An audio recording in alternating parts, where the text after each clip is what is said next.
It's been over a month. Here's a review of the Nitro Deck Plus for the Nintendo Switch by Cracked.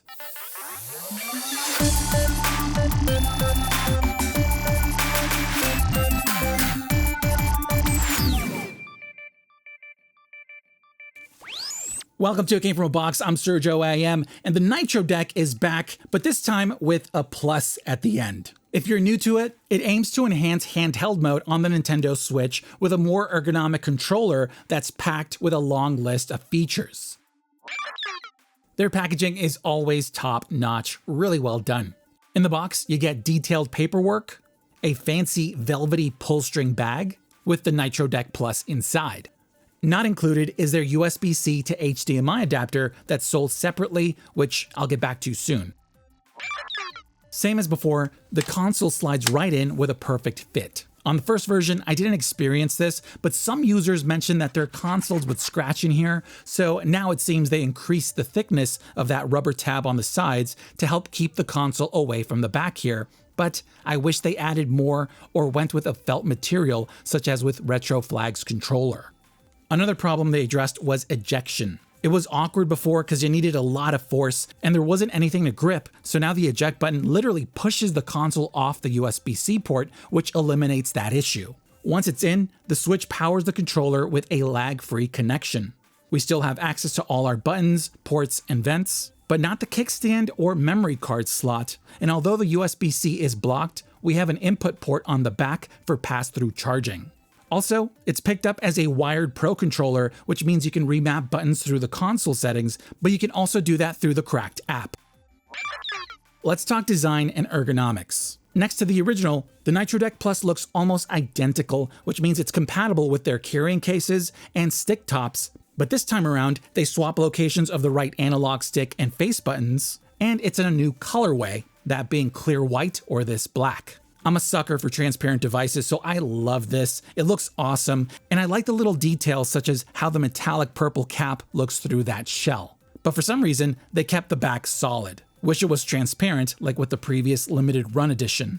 Build quality, as I've come to expect with Cracked, is very premium. It's mostly plastic, but the pieces are well made and put together. It also has that same bubbly shape that's more ergonomic than the Switch, but also slightly heavier. The grips on the back are curvy with this micro texture, and although they feel good in hand, once you switch off those lower inputs, it starts to feel cramped unless you loosen your grip. So yes, now we have symmetrical analog sticks, which took my muscle memory a bit of time to get used to. This setup is comfortable to use and works well with games with a lot of camera movement, but as someone who plays a lot of games that rely heavily on those face buttons, that lower position is still awkward. Like I said with the original, and it still applies here, I know they're trying to keep to this size, but extending the grips and slightly shifting the inputs would fix that.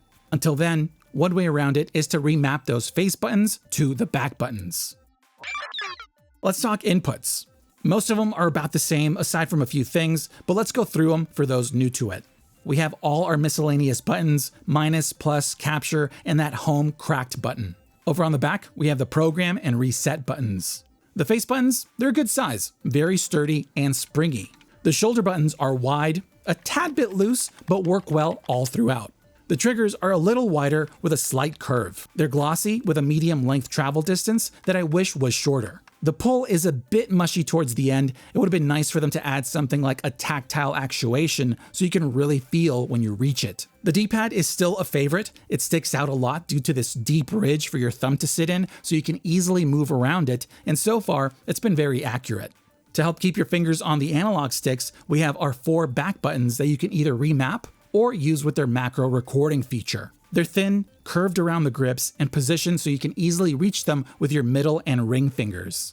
Now as for what's new, we have these clicky sidekick buttons next to the analog sticks. They're great for unimportant things that you don't need in the middle of a game, because to use them, you need to either move your thumb off the sticks, which resets them and stops your movement, or curl your index fingers.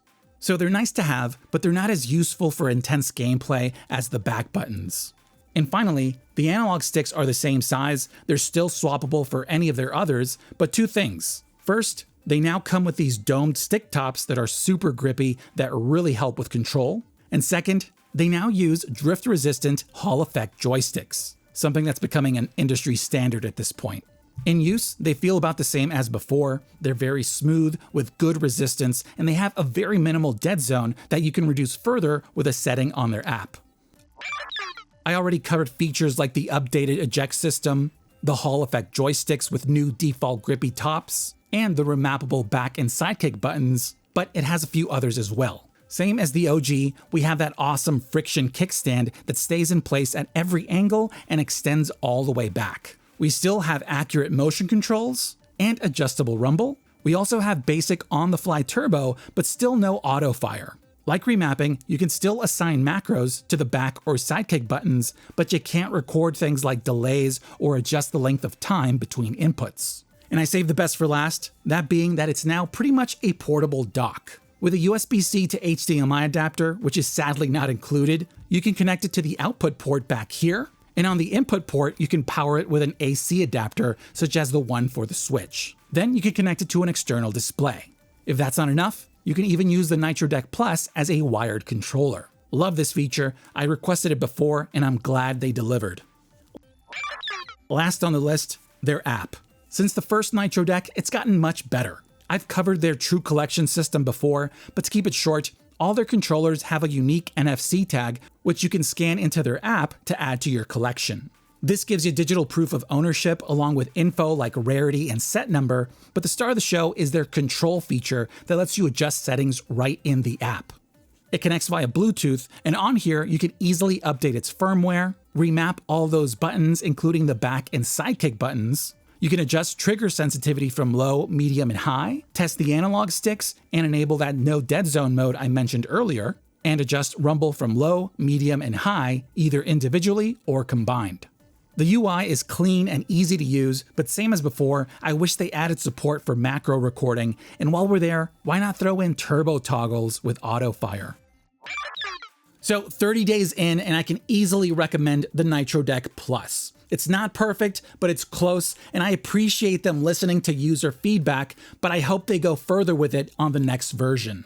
So yeah, Plus describes it perfectly. It's the Nitro Deck with the addition of a few other features. Features that I personally believe are worth the upgrade for those who have the previous version, and definitely worth it for those new to it. So now I'll hand it off to you. Let me know what you think of it along with any questions you may have, and let's talk down in the comments. Once again, I'm Sergio AM. Thanks for liking and subscribing, and I'll see you for the next box.